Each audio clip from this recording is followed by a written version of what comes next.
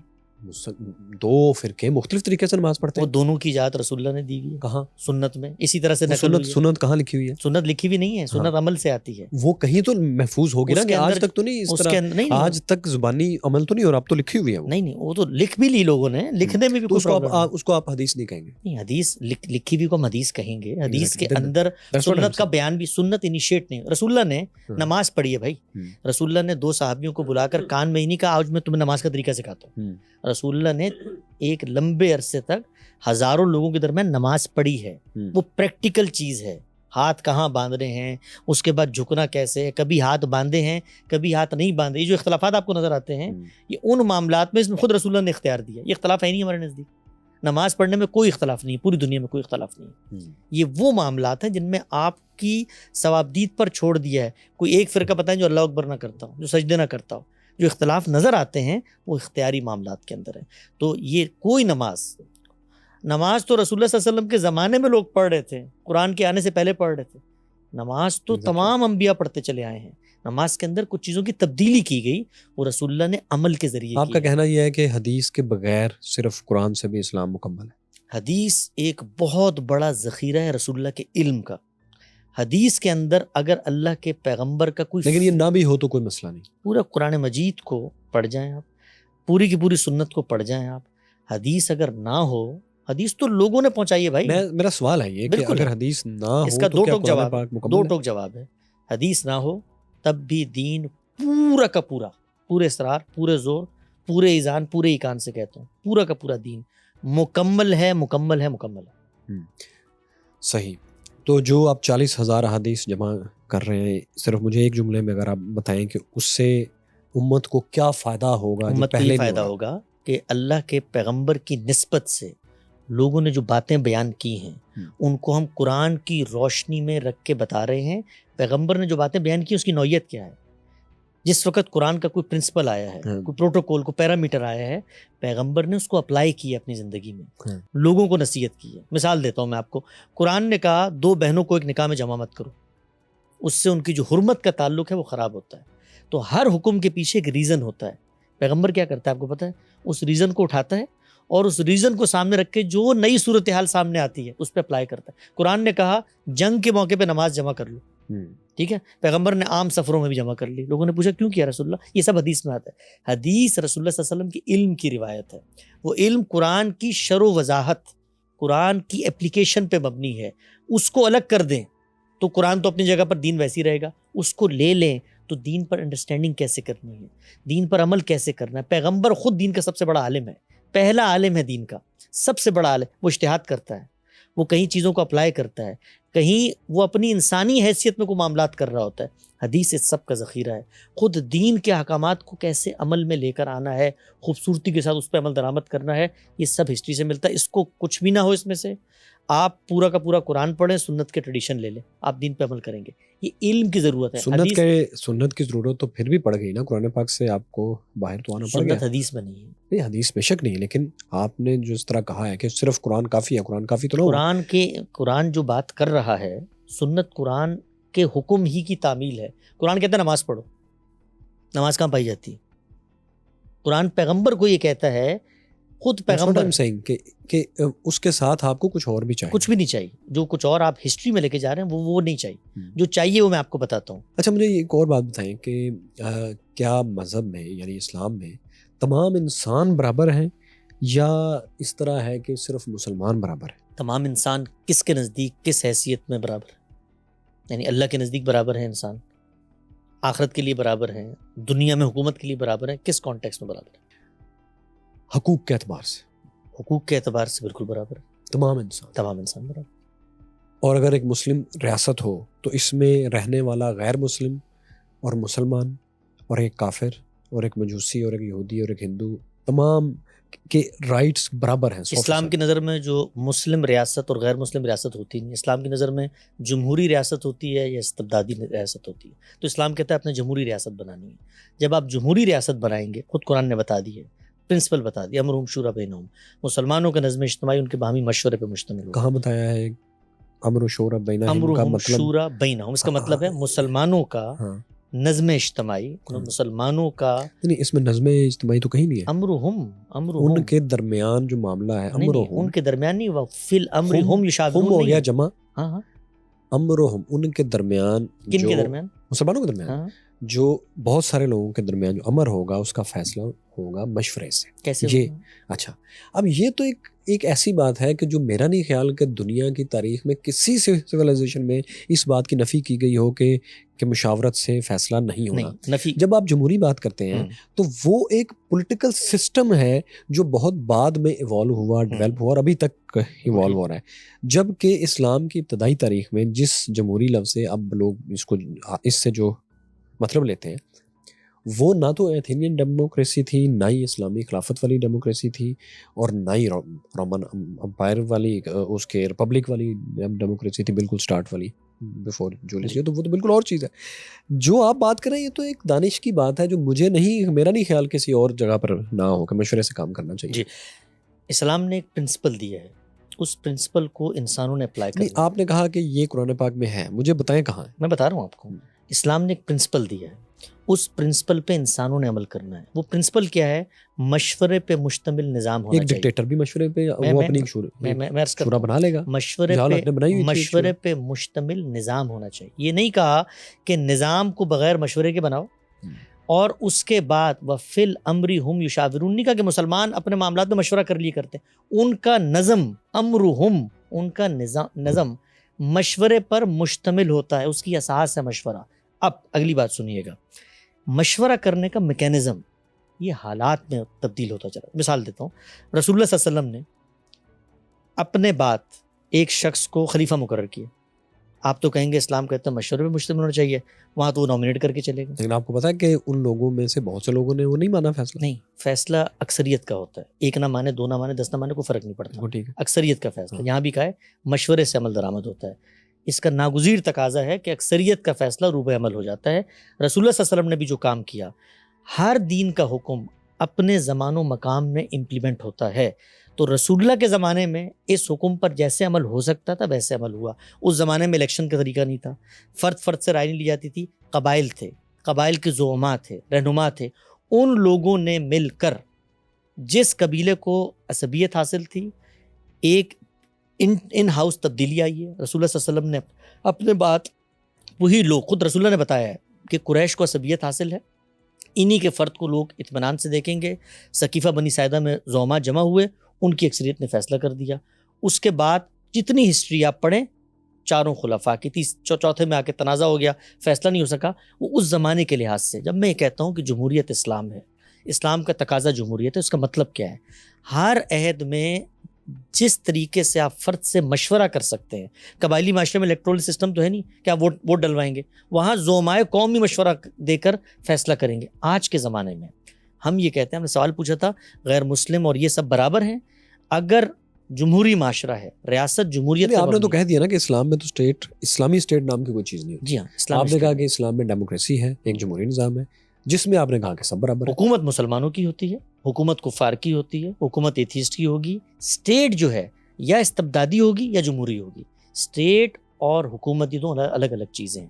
State تو آپ وجود پذیر کرتے ہیں، اس کا سررشتہ کیا ہے، اس کا سوشل کانٹریکٹ کیا ہے، اس کا آئین کیا ہے۔ ہمارا ملک ہے، مثال دیتا ہوں پاکستان کی، تو آپ نے تو اسلام کو دین کے درجے سے ہی ہٹا دیا پھر۔ کیسے؟ کیونکہ دین تو کہتے ہیں سید مودودی کی کتابوں میں جو میں نے پڑھا ہے، اسلامی حکومت کیسے قائم ہوتی ہے، ان کا لٹریچر کا حصہ ہے، اس میں بتایا ہے کہ آپ نے اسلامی اسٹیٹ کیسے قائم کرنی ہے، جی اور اس میں یہ بتایا کہ مسلمانوں کا فرض ہے یہ. ڈاکٹر اسرار صاحب اس بات کے اوپر ایک اسکالر تھے، میں ان سے اختلاف کرتا ہوں اس بات پہ، آپ لوگ بھی سے کرتے ہیں، لیکن اسلام کا، مسلمانوں کا بہت بڑا طبقہ اس بات کو مانتا ہے کہ اسٹیٹ بنانا ہماری ضرورت ہے. جی، وہ جس بنیاد پہ کہتے ہیں وہ قرآن کی ایک آیت ہے، اس آیت کو ہم ری انٹرپریٹ کرتے ہیں اسی اصولوں پر جو اصول میں نے بتایا ہے. آپ اسلام ری انوینٹ کر رہے ہیں، مجھے یوں اسلام کیوں لگ رہا ہے؟ اسلام ری انوینٹ نہیں کر رہے، ہم اسلام کا جو تھاٹ انسانوں کے یہاں ڈیولپ ہوا ہے اس کی ریکنسٹرکشن کر رہے ہیں، اس کو کریٹیکلی انالائز کر رہے ہیں. مثال دیتا ہوں، وہ یہ کہتے ہیں جی قرآن مجید میں کہا ہے کہ ان اقیم الدین ولا تتفرقوا فیہ، اقامت دین ایک فریضہ ہے. قرآن نے کہا، ہم کہتے ہیں اقامت کا مطلب کیا ہے بھائی؟ اقامت کا لفظ خود قرآن نے استعمال کیا ہے، اقامت صلاۃ کی تعبیر آئی ہے، وہاں پر اس سے مراد ہے نماز پر تم نے قائم ہو جانا ہے، نماز پر تم نے عمل درآمد کرنا ہے، نماز تم نے پڑھنی ہے، صلاۃ کو دائمون طریقے سے آپ نے پورا کرنا ہے. تو دین پر میں نے عمل درآمد کرنا ہے، میری حیثیت بدلتی رہتی ہے، میں فرد ہوں تو فرد کا دین مجھ پر آئے گا، میں حکمران ہوں تو اسلام نے معاشرے کو بھی کچھ احکامات دیے ہیں، جب میں حکمران بنوں گا اس وقت میں نے ان پہ عمل کرنا ہے. آپ مجھے یہ کہتے ہیں کہ اسلام میں زکوٰۃ کا حکم نہیں، ہے آپ نے کیسے لہذا عمل مال کرنا کمائیں. ہے؟ آپ تو ایک جمہوری ریاست کے حکمران بنیں گے، آپ اسلامی ریاست کے تو نہیں بنیں گے. جو جب اگر میں مسلمان ہوں گا اور میں جاؤں گا ریاست کے اندر حکومت بنانے کے لیے تو میں دیکھوں گا نا میرا دین کیا کہتا ہے. میں نے حکومت بنانی ہے تو میں اس حکومت طریقے سے بنانی ہے یا اسٹیٹ قائم کرنی ہے؟ اسٹیٹ تو حکومت قائم ہے، تو میں وہی کہہ رہا ہوں نا، ایک اسٹیٹ ہوگی، اس میں آلریڈی ایک اسٹیٹ نظام تو ہوگا، قائم ہے، وہاں آپ بن جائیں گے. اسٹیٹ تو قائم ہے. کیسے بن جائیں گے؟ کوئی میکینزم ہوگا نا، جمہوری میکینزم آپ نے ہے، بتا دیا جمہوری ہوگا. جمہوری میکینزم. تو میں اس میں ایز اے کنٹیسٹنٹ کے پارٹیسپینٹ کے جاؤں گا. اگر میں الیکٹ ہو جاتا ہوں اور میں مسلمان ہوں تو اب اسلام نے مجھے سوسائٹی سے متعلق بھی کچھ احکامات دیے ہیں، وہ میں مسلمانوں کی کمیونٹی پر نافذ کروں گا، حدود کی سزا نافذ کروں گا صرف مسلمانوں پہ، صرف مسلمانوں پر. اس لیے کہ وہ جو سزائیں دی گئی ہیں وہ بتا دیا گیا ہے کہ وہ کن جرائم کی سزا وہ مسلمانوں کو جا سکتی ہیں. پھر اسلام میں یہ جو پھر دین کا تصور کیا ہے؟ مذہب میں اور دین میں پھر کیا فرق ہے؟ آپ نے یہ اپنی کئی تقریروں میں، کئی گفتگو میں بات کی جو ہے. ہے دین، ہم نے تو آج تک یہ سمجھا کہ دین ایک مکمل ضابطہ حیات ہے. ہاں مکمل ضابطہ نجات کہنا چاہیے. ضابطہ حیات میں تو میری حیات کے بہت سارے پہلو ہیں. مجھے انشورنس کے لاس چاہیے، مجھے مثال کے طور پہ زندگی کے اندر اور 10 سال مجھے ٹریفک کے قوانین چاہیے. اگر دین سے نکال کے دکھائیں مجھے، مکمل ضابطہ حیات ہے آپ کا دین تو مجھے نکال کے دکھائیں. آپ کا بھی ہے. میرا جو ہے وہ ضابطہ نجات ہے. میں کیا کہتا ہوں؟ میں یہ کہتا ہوں دین نے ایک مقصد دیا ہے مجھے. وہ مقصد کیا ہے کہ میں نے اپنے آپ کو پیوریفائی کرنا، یہ دین کا مقصد ہے. پیوریفائی کرنا ہے کس چیز سے؟ اپنے آپ کو پیوریفائی کرنا ہے ان ایول سے، ان آلائشوں سے، ان منکرات سے جس کو میری فطرت کہتی ہے کہ یہ منکر ہے. کیسے کرنا ہے؟ اخلاق کی تطہیر کرنی ہے، جھوٹ نہیں بولنا، حسد نہیں کرنا، کینہ نہیں کرنا، چوری نہیں کرنی، بغض نہیں کرنا، تکبر نہیں یہ کرنا. سب تو اب آپ بغیر مسلمان ہوئے بھی کر سکتے ہیں، بالکل کر سکتے ہیں. اس سے اگلی بات بھی ہے، دنیا کے اندر بہت سارے معاملات میں فیصلہ نہیں کر سکتا. مثال کے طور پہ میں نے اپنے خالق کے ساتھ تعلق کا اظہار کرنا ہے، کیسے کروں؟ عقل کی بنیاد پہ کر کے دکھائیں ذرا مجھے. اس میں پیغمبر آیا ہے بتانے کے لیے کہ نماز پڑھنی ہے، خالق بتائے گا نا کیسے کرنا ہے. میں نے اگر خالق کی پرستش کرنی ہے، خالق کی اطاعت کرنی ہے، خالق کے نظر کچھ پیش کرنا ہے تو خالق نے بتانا ہے. میں کیسے فیصلہ کروں بھائی کہ میں نے اللہ تعالیٰ کو خوش کرنا کیسے کروں؟ خالق مجھ سے ڈائریکٹ تو بات ہی نہیں کرتا، پیغمبر سے کرتا ہے نا. کتاب آتی ہے نا میرے پاس، کتاب میرے پاس آتی ہے، میں اس کتاب کے ذریعے یہ دیکھتا ہوں کہ جو پیغمبر کتاب لے کر آیا ہے وہ ٹھیک ہے کہ نہیں ہے. میں کتاب کا جائزہ لیتا ہوں، کتاب کے کنٹینٹ کا جائزہ لیتا ہوں. کتاب اپنے بارے میں کچھ باتیں کرتی ہے، مثال کے طور پہ. اچھا، وہ دین اور مذہب کا فرق اس پہ آ جاتے ہیں. کوئی فرق نہیں ہے، لفظ کے لحاظ سے کوئی فرق نہیں ہے، مذہب ایک ہی بات ہے. یعنی یہ جو ہے کہ مقصد اور مشن ہے مسلمانوں کا کہ وہ ایک ریاست قائم کریں جہاں اسلام کے اصول نافذ کریں. ریاست کیونکہ سید مودودی کے مطابق اگر اسلامی ریاست قائم نہیں ہوگی تو اسلام کے اوپر پوری طرح عمل کرنا اور اس کو نافذ کرنا ممکن نہیں. اگر آپ کے پاس پیسے نہ ہوں تو زکوٰۃ دینا ممکن ہوگا؟ پاسبل نہیں. تو پھر آپ کے مطلب پیسے کمانا فرض قرار دیں گے؟ وہ پیسے کمانا ہے، اگر میں کرنا مختلف چیزیں. اگر میں بیٹا ہوں اور اسلام نے کہا ہے کہ باپ کو شفیق ہونا چاہیے، اب میرے لیے شادی کرنا فرض ہوگا. یعنی آپ کے مطابق کہ اسلامی ریاست کا قیام اسلام میں فرض نہیں ہے. ریاست انسان بناتا ہے اپنی ضرورت کے تحت. یہ دنیا میں جن لوگوں نے ریاست بنائی ہوئی ہے اس وقت، ہر جگہ پہ ریاست ہے نا، اسلام کو پڑھ کے بنائی ہے. بھائی ریاست ایک فطری ضرورت ہے، کس چیز سے پیدا ہوتی ہے؟ ریاست اس احساس سے پیدا ہوتی ہے کہ میری جان مال آبرو کا. لیکن میرے خیال یہاں تھوڑی سی کنفیوژن ہو رہی ہے. ایک ہے communist state, one party system, ایک ہے ریپبلک، ایک ہے فیڈریشن، ایک ہے مونارکی. مختلف طرح کی اسٹیٹس ہیں، اسٹیٹس تو ہیں. جب وہ لوگ وہ مکتبہ فکر جو کہتا ہے اسلام کو اسٹیٹ بنانی چاہیے، وہ یہ کہتا ہے کہ اسٹیٹ وہ جس میں سسٹم اسلام کا ہو، جیسے اب ایک فیڈریشن کا، جیسے میں نے یہ سارے سسٹمز اسلام کو سسٹم دیتے ہی نہیں، اسلام اسٹیٹ کا کوئی سسٹم نہیں دیتا. کوئی سسٹم نہیں دیتا. اسلام صرف بنیادی اصول بتاتا ہے. پہلا اصول میں نے آپ کو بتایا، جمہوریت پر مبنی ہوگی. باقی کچھ چھوٹی چھوٹی چیزیں وہ بھی اخلاق پر مبنی ہیں. بھائی ان لوگوں کے مطلب پھر اصول تو دیتا ہے نا، وہ اصول دیتا ہے، سسٹم نہیں دیتا. سسٹم پتہ کیسے کہتے ہیں؟ یعنی سسٹم کا مطلب یہ ہوتا ہے بھائی پھر وہ کس لیے دیا؟ اگر اسٹیٹ بنانی نہیں تو پھر اسلام نے وہ سسٹم کیوں اس دیا؟ لیے کہ آپ بنانا چاہیں تو آپ کے سامنے اسلام کی ہدایت ہے. اس کا مطلب ہے کہ بنا سکتے ہیں، بنا سکتے ہیں، لیکن فرض نہیں ہے آپ کا یہ موقع. میں اور آپ آج فیصلہ کریں کہ ہم دونوں نے ایمیزون کے جنگل میں جا کے رہنا. آپ تو میرے ساتھ جائیں گے نہیں، میں اکیلا چلا جاؤں اگر تو میں نے جا کے رہنا ہے وہاں پہ. اسلام کی مجھ پہ کوئی قدر نہیں. میں وہاں جا کر عبادت کروں، میں وہاں جا کر اللہ کے حقوق پورے کروں، جو کچھ ہے. ویسے ایمیزون کے جنگلوں میں جانے والا ایڈونچر اچھا ہے، اگر آپ کو اگر جایا جا سکے تو جانا چاہیے. تو اسلام آپ پر یہ لازم بن گئی ہے اسٹیٹ. اب وہ آئے گا بھائی، اگر جمہوری انداز سے نہیں بناتے لوگوں کی حق تلفی ہوگی. اچھا تم مسلمان حکمران ہو نا، کچھ تم پر دینی ذمہ داریاں، مثلا اسٹیٹ کے اندر جمعہ پڑھاؤ گے نا، تم نے پڑھانا ہے جا کے جمعہ، اگر تم حکمران ہو. یہ مسجد مولویوں کی ذمہ نہیں کرنی. یہ ہے ذرا یہ اسلامی نظام بتائیں مولویوں کو، آپ سے پوچھیں گے وہ کہیں گے نہیں چاہیے والا اسلامی نظام. اسلامی نظام جو اصل ہے، جو دین کے مطابق ہے. غامدی صاحب نے اپنے ایک مضمون میں اسلام ریاست جوابی بیانیہ ان 10 احکامات کو لسٹ کر دیا ہے جو معاشرے سے متعلق ہیں. اسلام اصلاً فرد کو مخاطب کرتا ہے، فرد کی ڈفرینٹ کیپیسٹیز ہیں. میں آج فرد ہوں، کل اسکول کا پرنسپل ہوں، پرسوں ایک قاضی ہوں، ترسوں میں ایک ریاست کا سربراہ ہوں. سربراہ بنوں گا، مسلمان اکثریتی ملک ہے تو میں جو قانون دین نے مجھے دیا ہے مجھے اس پر عمل کرنا ہے. نافذ تو کوئی چیز ہوتی نہیں، عمل کیا جاتا ہے. میں حکمران ہوں تو میں نے دین پر عمل کرنا ہے. مجھے بھی کچھ ہدایات اس نے دی ہیں، وہ میں مسلمانوں کو بتاؤں گا، ان پر عمل درآمد کرواؤں گا. ان چیزوں میں عمل درآمد کراؤں گا جن پہ عمل درآمد کرانا ہے. مثال موسیقی لوگ سنتے ہیں، میرے نظریے کے مطابق غلط بھی ہو، میں اسلامک اسٹیٹ کا سربراہ ہو کر بھی کچھ نہیں کر سکتا. سعودی عرب کے اندر ان کا نقطہ نظر یہ تھا کہ اسلام یہ کہتا ہے کہ جی عورتیں ڈرائیونگ نہیں کر سکتی. 2 طرح کے احکام ہوتے ہیں اسلام میں، ایک وہ جو فرد کو بحیثیت فرد دیے گئے ہیں اور ایک معاشرے کو دیے. اس معاملے میں جو فرد کوئی مداخلت نہیں کر سکتا، کسی کا حق نہیں ہے. جس طرح طالبان عورتوں کی تعلیم پہ پابندی لگا رہے ہیں، موسیقی طالبان کے نزدیک حرام ہو، میں ان کو رائٹ دیتا ہوں کہ تم اپنے نزدیک یہ تھاٹ امپلیمنٹ نہیں کر سکتے، یہ اسٹیٹ کا کام نہیں ہے. تو مسلمانوں کا حکمران آئے گا، اگر وہ مسلمان ہے جمہوری انداز میں معاملات کو لے کے چلے گا، اور اس کے بعد پارلیمانی جمہوریت، صدارتی نظام، متناسب نمائندگی، 5 سال کا الیکشن، بی ڈی سسٹم، یہ دین کا موضوع نہیں ہے. سسٹم کیا بناتا ہے؟ فیڈریشن کا بناتا ہے. یونائٹڈ اسٹیٹس کی طرح صوبوں کو انڈیپینڈنٹ باڈیز قرار دیتا ہے. کچھ بھی بنائے، یہ دین کا موضوع نہیں.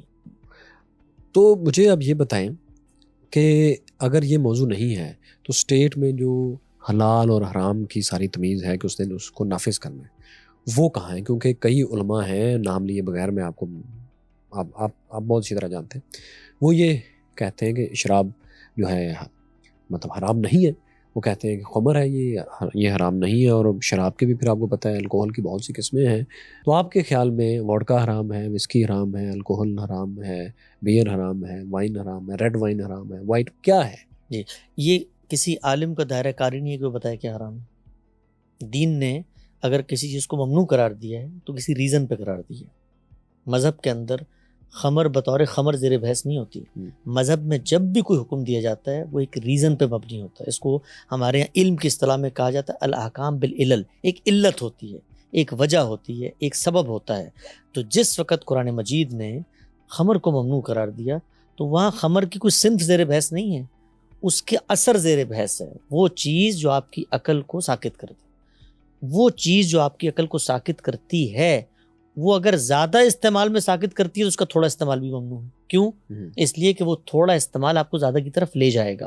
تو ریڈ ہو، بلو ہو، ووڈکا ہو، جو بھی آپ نے ماشاءاللہ کافی زیادہ نام آپ کو یاد ہیں اس بارے میں، یہ جو آپ نام دیے لوگ بتاتے ہیں مشہور ہیں، مجھے تو نہیں پتا. تو یہ والے جو نام ہیں، آپ امریکہ میں رہتے ہیں؟ ہاں امریکہ میں رہتے ہیں لیکن ہم اچھے ماحول میں رہتے ہیں. تو وہاں پر یہ جتنی چیزیں ہیں وہاں اسلام نافذ ہے. وہاں اگر آپ مجھ سے کہیں میں مسلمان ہوں، میں وہاں پر الحمدللہ 100% اسلام پر عمل درآمد کر رہا ہوں. وہاں پر مسلمانوں کی ریاست نہیں ہے، نہ مسلمانوں کی اکثریت ہے، نہ ان کے پاس حکومت ہے، جمہوری ریاست ہے. اور مجھے اپنے دین پر عمل درآمد کرنے میں کوئی دقت، کوئی ایک نقطہ ایسا نہیں ہے، ایک نقطہ پوری ذمہ داری سے عرض کر رہا ہوں جو مجھے اسلام کی ہدایات پر عمل درآمد کرنے سے روکے. تو میں اس غیر مسلموں کے معاشرے میں بھی آپ آزاد نے ہیں۔ کی ہیں بیسیکلی یہ سیکولر اور لبرل ڈیموکریسیز کی باتیں ہیں، اور آپ کو پتہ ہے کہ مسلمانوں کا جو ایک جمع وفیر ہے، جو ایک سواد اعظم جس کو کہتے ہیں، سواد اعظم ان سے اتفاق نہیں کرتا۔ نہ کرے، کیا فرق پڑتا ہے؟ کوئی دلیل دے گا نا، سواد اعظم ہو یا سواد اصغر ہو، اس کے کوئی ہمیشہ دنیا میں دلیل پہ بات چلتی ہے۔ جو مسلمانوں کا سواد اعظم ہے، آپ نے ٹھیک کہا، وہ یہ کہتے ہیں کہ اسٹیٹ کی سطح پر جو دین کے احکامات ہیں ہم نے ان کو نافذ کرنا ہے، اور جہاں سے وہ یہ بات کرتے ہیں وہ قرآن مجید کی بعض آیات ہیں، اس کی مس انٹرپریٹیشن ہے۔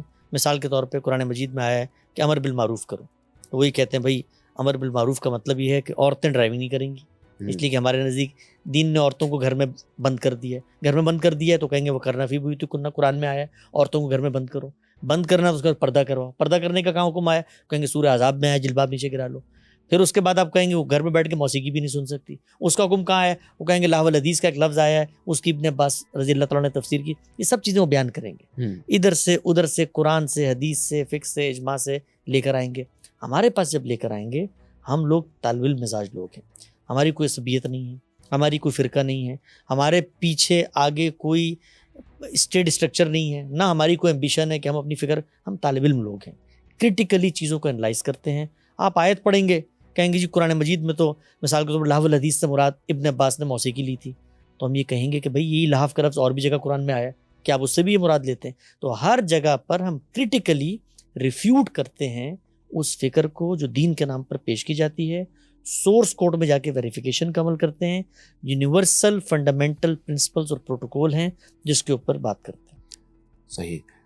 ایک آخری سوال میں کروں گا کیونکہ کافی طویل گفتگو ہو چکی ہے ہماری۔ پتہ نہیں چلا کیونکہ آپ نے اصل میں جوابات جو ہیں اتنے ڈائریکٹ دیے اور مجھے اتنے زیادہ کویسچن کرنا پڑے کہ کئی لوگوں کو لگ رہا ہوگا میں آپ کو مختلف جگہوں پر کاٹ رہا ہوں، اور I am sorry for that, آپ کے فینس دیکھ رہے ہوں گے، لیکن وہ مجھے فوری طور پہ بعض جگہوں پر اس لیے آنا پڑتا ہے کہ مجھے لگتا ہے کہ وہ جو پن پوائنٹ ڈائریکشن تھی آنسر کی وہ مس ہو رہی ہے، تو میرا یہ بڑا مسئلہ ہوتا ہے۔ آپ کا پروگرام ہے، جو چاہیں کریں۔ آپ مہمان ہیں ہمارے، آپ کی بڑی عزت ہے۔ اچھا سر، مجھے آپ یہ بتائیے کہ جو سب کچھ آپ نے بتایا ہے، اس میں جو بار بار میں جس چیز پہ مجھے پریشانی تھوڑی سی ہو رہی ہے وہ یہ کہ اگر میں آپ کی ساری باتیں درست مان لوں تو مجھے ساتھ یہ بھی ماننا پڑے گا کہ زیادہ تر لوگوں کے پاس اسلام کا صحیح فہم نہیں ہے۔ اچھا، ہمارے بہت سے دوست اور اپنی زندگی میں بہت سے علماء سے، اسکالر سے، اور بعض اس طرح کے لوگ جو کسی دینی مدرسے سے تو نہیں پڑھے لیکن بہت پڑھے لکھے ہیں اسلام کے بارے میں، ان کے سامنے جب کوئی بھی مسلمانوں کا مسئلہ رکھا جاتا ہے تو وہ کہتے ہیں آپ کو اصل میں اصل اسلام کا نہیں پتہ، اصلی اسلام کے مطابق یہ چیز نہیں ہے۔ جب اس کے اپوزٹ فرقے سے یا اپوزٹ اسکول آف تھاٹ سے بات کی جاتی ہے تو وہ بھی یہی کہتے ہیں کہ آپ کو اصل اسلام کا نہیں پتہ۔ مجھے اس جواب میں ایک پرابلم ہے، وہ یہ کہ کیا ایسا نہیں ہے کہ ایک اتھارٹی اسلام کی ہونی چاہیے جو کہ کسی چیز کی فائنل انٹرپریٹیشن کرے، کیونکہ اگر وہ نہیں کرے گی تو جو اختلاف ہے جو بہت سی جگہوں پر خونی بھی ہو جاتا ہے اور مسائل پیدا کرتا ہے وہ نہیں ہوگا۔ کیا ایک اتھارٹی نہیں ہونی چاہیے جو ان چیزوں کی تشریح کرے؟ ایک سوال یہ، اور دوسرا اینگل اس کا یہ کہ کیا پھر اگر ایک اتھارٹی نہیں ہونی چاہیے تو کیا یہ اوپن فرینچائز ہونی چاہیے کہ اسلام کی جو چاہے جو مرضی تشریح کر دے اپنے گلی محلے شہر چوک میں اور اس کے مطابق لوگوں کو تبلیغ کرے؟ یہ ایک اتھارٹی پولیٹیکل آرا میں کیوں نہیں بناتے آپ؟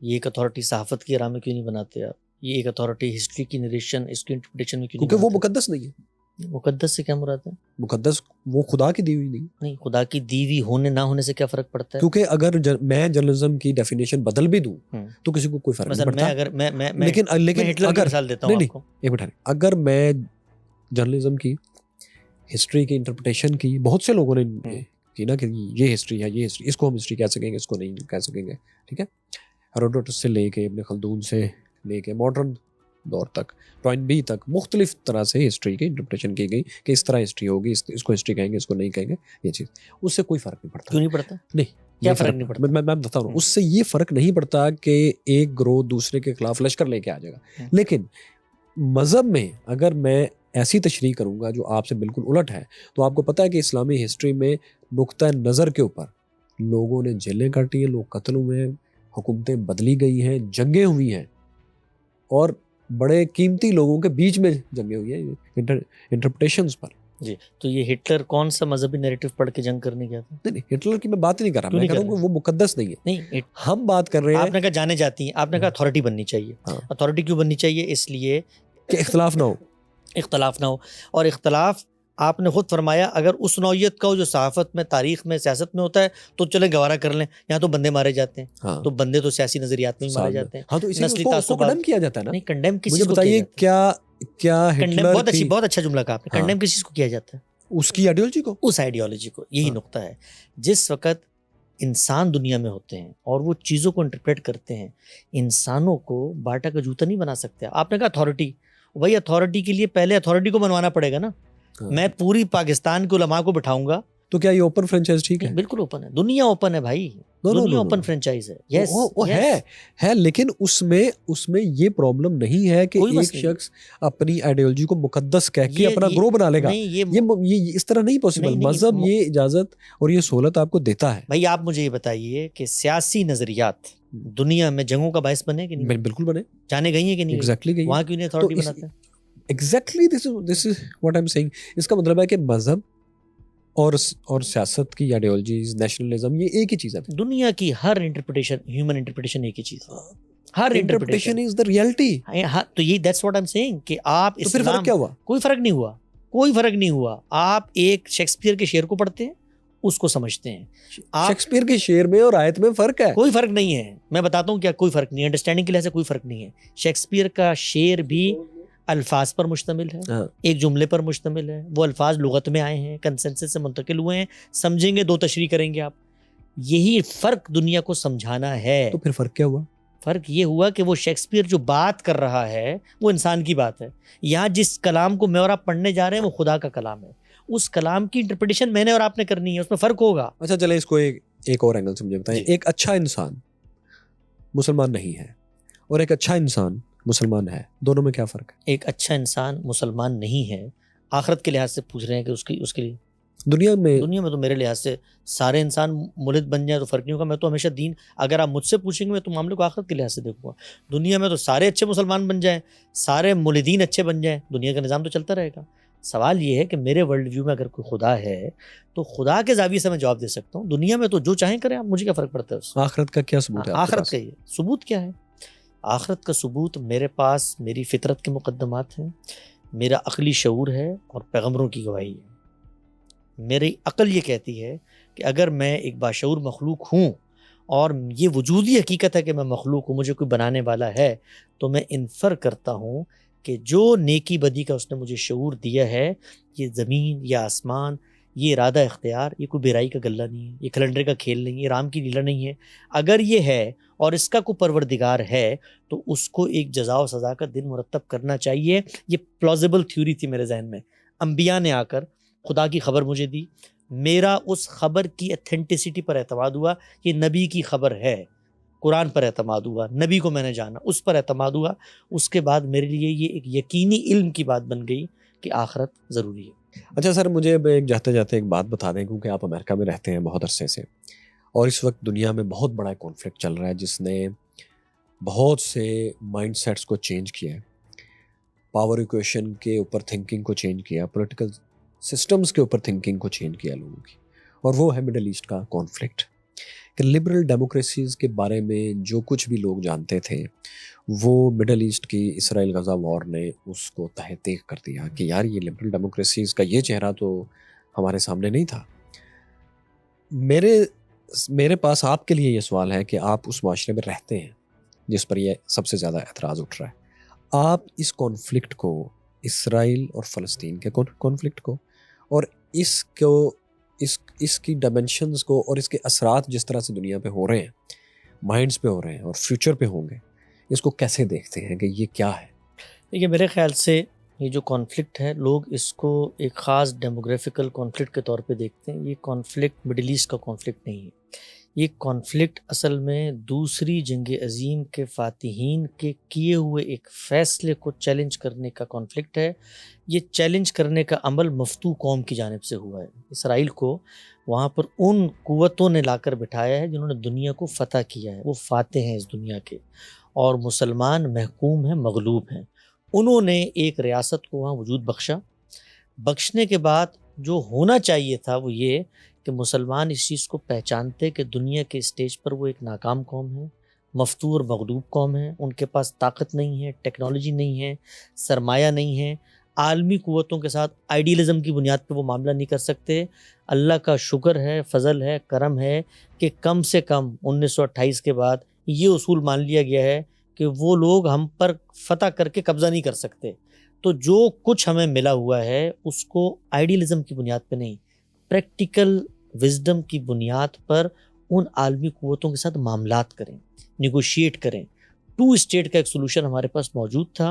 ہم نے پہلے دن سے فلسطین کی جو مذہبی قیادت ہے اس نے اس کو نہیں مانا، اور جو رستہ اختیار کیا وہ مسلح جدوجہد کا تھا۔ فلسطین کی سیاسی قیادت کئی مراحل پہ اس سے مختلف نقطہ نظر رکھتی رہی، لیکن مذہبی قیادت ڈومینیٹ کرتی رہی۔ اس وقت جو کچھ آپ کو نظر آ رہا ہے وہ ایک شروع ہونے والے کانفلکٹ کے ریپرکشنز ہیں۔ یہ ایسا نہیں ہے کہ آج امریکہ نے کہا ہے اسرائیل کو کہ جا کر تم فلسطینی بچے مار دو۔ ایک کرائسس کو ہسٹری گزر چکی ہے، اور اس میں وہ اس جگہ پر پہنچ چکے ہیں کہ اس خطے کے لوگ دوسری ریاست کو تسلیم کرنے پر آمادہ نہیں ہیں۔ تو اب عالمی قوتیں کہتی ہیں کہ اس کو بٹھانے کا فیصلہ ہم نے کیا تھا، اور ان کی آشرواد سے وہ اپنی بقا، اپنے وجود، اپنا تسلط کہیے، ظلم کہیے، وہاں پر اس نے قبضہ کر لیا، کچھ بھی کہیے، اس کا تحفظ کر رہا ہے۔ ہم اس کو اسلام اور کفر کی جنگ بناتے ہیں، ہم اس کو آئیڈیلزم کی بنیاد پہ لڑنا چاہتے ہیں، اور ہم اسلام اور یہودیت کی یعنی کفر سے مراد وہی ہے، عالم کفر، مطلب کفر تو پھر اور جی بھی ہاں، ہے یعنی نا، یہودیت لیکن کی یہ جنگ بناتے ہیں، اور اس کے پیچھے چونکہ امریکہ کھڑا ہوا ہے اور ساری سازشوں کو ہم لے کر آتے ہیں بھائی۔ یہودیت کی بھی میرے خیال زائنزم کی زیادہ یہ ہے، کیونکہ دنیا آپ جو امریکہ ہے میں دیکھتے ہوں گے کہ مطلب جیوش فار پیلسٹائن ایک بہت ساری آوازیں ہیں دنیا بھر میں۔ میں جو بات عرض کرنا چاہتا ہوں وہ یہ کہ مسلمانوں کو اس وقت آخری درجے میں شکست ہو گئی ہے مسلح جدوجہد میں۔ ان کے پاس جو کچھ موجود تھا 60 سالوں میں وہ جاتا رہا۔ ایونٹس کے اوپر ہم بات نہیں کر سکتے، ایونٹس اصل میں ہسٹری کے بائی پروڈکٹس ہوتے ہیں، جو ہمارے ایکشنز ہوتے ہیں۔ ہم نے 70 سال پہلے ایک فیصلہ کیا تھا، وہ تھا لڑنے کا فیصلہ۔ آپ لڑتے رہے، آپ کو نقصان ہوتا رہا، اس وقت وہ نقصان آخری درجے میں پہنچ گیا۔ ابھی بھی وقت ہے فلسطین کے لوگ اپنی سیاسی قیادت کو آگے لے کر آئیں اور 2 اسٹیٹ سولوشن کی طرف بڑھیں، کیونکہ دنیا میں یہ جو تقسیم ہے لکیریں کھینچنے والی، یہ تقسیم کو انصاف کے اصول پہ نہیں ہوئی دنیا میں، یہ عالمی طاقتوں نے اپنے غلبے اور تغلب کی بنیاد پہ کی ہیں۔ تو ان کے ساتھ ہم نے جینے کا کرینہ پیدا کرنا ہے، ورنہ جو کچھ ہمیں حاصل ہے وہ بھی چلا جائے گا۔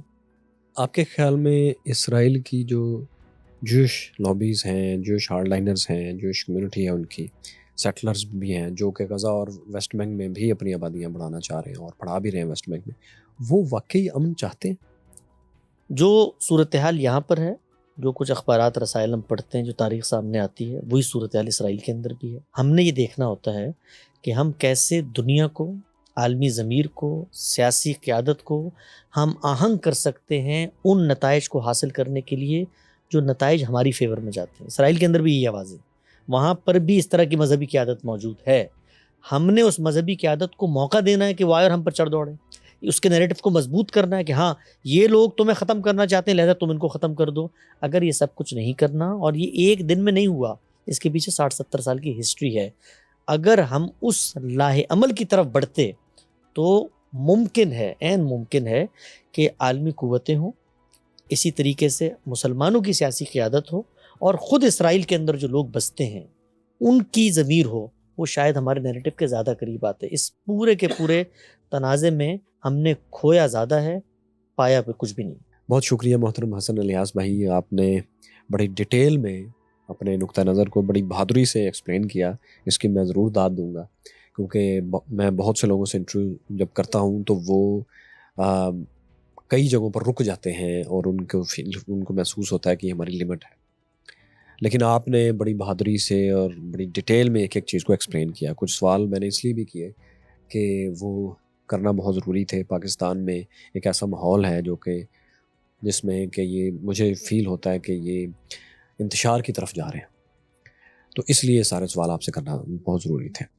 تو بہت شکریہ، آپ تشریف لائیں اور آپ نے اتنی اچھی گفتگو کی۔ امید ہے دوبارہ بھی آپ بات کریں گے ہم سے، اور آپ چونکہ امریکہ میں ہیں تو ہم آپ سے آن لائن بھی اگر کبھی وقت مانگیں گے تو آپ ہمیں وہ وقت دے دیں گے۔ آپ کا بہت شکریہ میرے بھائی، اور سچی بات یہ ہے کہ میں آپ کا جو کام ہے جس طرح آپ ایجوکیٹ کر رہے ہیں لوگوں کو ہسٹری کے بارے میں، اسی طریقے سے جو کانفلکٹس ہیں، عالمی کانفلکٹس ہیں، ان کے بارے میں، سائنٹیفک فیکٹس کے بارے میں ایک پورا کا پورا یونر ڈیولپ کیا آپ نے پریزنٹیشن کا.